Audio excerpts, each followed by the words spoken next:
रिश्तेदार वो लोग जिन्हें तुम्हारे घर आने का बस एक छोटा सा बहाना चाहिए। तुम दोपहर में अपनी प्यारी मीठी नींद लेने जा ही रहे होते हो कि अरे बेटा मैं थोड़ा पास में ही आया था तो सोचा तुम्हारे घर आ जाता हूँ। पर मैं तो जंगलों में रहता हूँ। जंगलों में क्या करने आए थे? कहीं मेरा घर तो जलाने नहीं आए थे? जैसे तुमने मेरा फ्यूचर जलाया मेरे घर वालों को मुझे इंजीनियरिंग करवाने का बोल के। रिश्तेदारों के पास ना एक बहुत भयानक शक्ति है। ये तुम्हारे मम्मी पापा का दिमाग चेंज कर सकते हैं। बच्चा बोल रहा था कि क्रिकेटर बनना है तो हमने सोचा चलो क्रिकेट एकेडमी ज्वाइन करवा देते हैं।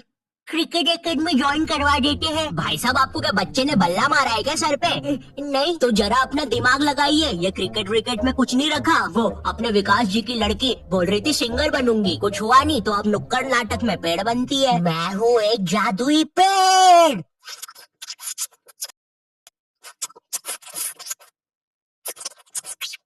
क्या हम ये पेड़ का रोल हटा सकते हैं? वैसे भी ये नाटक खरगोश और नेवले की जुगलबंदी के बारे में है। और क्या मुझे कोई बताएगा इधर असली नेवला किसने छोड़ा? अब हमारी फैमिली में एक रिश्तेदार ऐसा होता ही है जिसे ना बहुत जोर से ज्ञान देने की आदत होती है। इसे लगता है कि पूरे ब्रह्मांड का ज्ञान ना इसके पास ही है और इनका मन पसंदीदा काम होता है लोगों को एडवाइस देना। तुमने 10th पास करी, अब सब्जेक्ट कौन सा लेना है वो ये बताएंगे। तुमने कॉलेज पास करा, अब नौकरी कौन सी करनी है वो ये बताएंगे। फैमिली में कोई बीमार है, उसका इलाज ये बताएंगे। फैमिली में कोई मर गया, इलाज इनने बताया था, पकड़ो। अब करियर चुनते समय भी ना ये लोग अपनी टांग बहुत अच्छे से अड़ाएंगे। पापा मुझे गेम बनाने वाला बनना है। अरे बेटा जिंदगी एक पूरा गेम ही तो है। भाई साहब आप इसको बनाओ डॉक्टर, बहुत स्कोप है। मतलब इसकी माँ का मुंह में रजनीगंधा और कदमों में दुनिया। नहीं पापा डॉक्टर तो नहीं पापा, इतनी पढ़ाई से तो मजदूर बन जाऊंगा मैं, लेकिन डॉक्टर से। मुंह में रजनीगंधा कदमों में दुनिया, क्या बात कर रहे आप? बाबू नहीं भाई साहब, हाँ मुंह में रजनीगंधा कदमों में दुनिया। इस वीडियो के स्क्रिप्ट लिखने वाले को तो चप्पलों से मार देना चाहिए। तुम्हें पता है रिश्तेदारों की नजर ना अपने बच्चे से ज्यादा दूसरे के बच्चे पे होती है। कल को अगर कोई कांड भी कर दोगे ना तो एक बार को पुलिस को नहीं पता चलेगा, लेकिन इन्हें जरूर पता चलेगा। अरे ऑफिसर मेरी दादी झूठ बोल रही है, मैंने उनकी 32 से पेट नहीं खुजाई। मिस्टर आयु यू आर अंडर अरेस्ट। लेकिन आपके पास तो मेरे खिलाफ कोई सबूत ही नहीं था। हाँ सबूत नहीं था, लेकिन अब है। मिलो तुम्हारे फूफे से। इनने बिजली के खंबे पे चढ़ के तुम्हारी क्राइम करते हुए फोटोज खींची है। हालांकि वो बात अलग है, खंबे से नीचे उतरते समय इनकी पैंट के साथ चड्डी भी फट गई, लेकिन उसका टेंशन तुम मत लो। पैंट और चड्डी दोनों सही सलामत दर्जी के पास पहुँच चुकी है। वो सुबह तक रफू करके दे देगा, शाम तक। और ये रही तुम्हारी फोटो। गिरफ्तार कर लीजिए मुझे। अब जब भी रिश्तेदार तुम्हारे घर आते हैं तुम्हारे मम्मी पापा तुम्हें उनसे बातचीत करने के लिए बोलते हैं और तुम्हें नहीं पता होता क्या बात करनी है। इतनी अजीब सिचुएशन बनती है ना उस समय। और बेटे कुछ नहीं अंकल, यूं ही।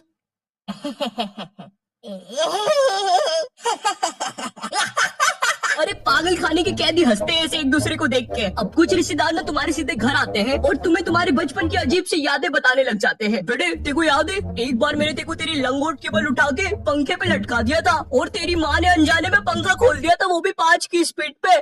मरते मरते बचा था तू। उस समय तुम्हारे दिमाग में बस एक ही बात आ रही होती है, कौन है ये आदमी और बचपन में ये मुझे क्यों मारना चाहता था। बेटे याद है एक बार तू खुले में मूत रहा था तो तेरे को एक बंदर ने आगे पकड़ लिया था। इतनी बेकार यादें बताएंगे तुम्हें बचपन की, और पता नहीं बटवे के कौन से कोने में इनके पास वो फोटो भी रखी होती है। ये देखो नुन्नी खींच ली थी बंदर ने इसकी। अब ये तो ना फिर भी ठीक है, तुम्हारे साथ कभी ऐसा हुआ है तुम आराम से एक चड्डी में बैठे हो और जेल जैसे कटोरे में दाल चावल खा रहे हो, ठंडी ठंडी हवा चल रही है और सब कुछ मस्त चल रहा है, लेकिन एकदम से तुम्हारे घर पे 10 रिश्तेदार आ जाते हैं।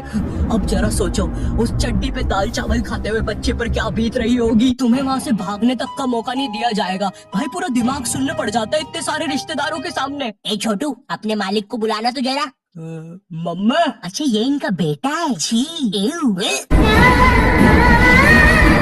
अब ये रिश्तेदार ना काफी अलग अलग प्रकार के आते हैं। जैसे फैमिली में कोई बहुत बूढ़ा दादाजी नहीं होता है जिसके दिल की जगह भी बैटरी लगी होती है, इसे परिवार वाले मरने ही नहीं देते। इन्हें कुछ हुआ फट से ऑपरेशन, भाई आधा रोबोट बना के रखा है दादाजी को। उधर दादाजी का 150वां जन्मदिन बनाया जा रहा है। हैप्पी बर्थडे दादाजी। वो दादाजी बेचारा अपनी बैटरी के दोनों वायर पकड़ के बोल रहा है, बेटा मार दो मुझे प्लीज, कोई मार दो। अब पीछे तुम्हारे पापा तुम्हें कोल्ड ड्रिंक उड़ाने से मना कर रहे हैं, क्योंकि अगर कोल्ड ड्रिंक का एक भी बूंद दादाजी की बैटरी पे गिरा तो तुम्हारा दादाजी टाइम बम की तरह फट जाएगा। खैर जो भी कह लो, रिश्तेदार हमारे घर से जाते समय अपनी पोटली से थोड़ा धन वो हमें भी दे के जाते हैं, भले ही वो 20 रुपए का लुल्ली नोट हो या 100 रुपए का करारा नोट हो। पर सवाल यहाँ पे ये नहीं है, सवाल ये है कि रिश्तेदारों के साथ इतनी मारामारी के बाद क्या वो 20 रुपए का लुल्ली नोट काफी था या नहीं, मुझे नहीं पता। मुझे बस एक चीज पता है, सब्सक्राइब करो। चाहे तो ये 20 रुपए का लुल्ली नोट ले लो, लेकिन सब्सक्राइब करो। मेरी आंखें तुम पे ही है, करो अभी।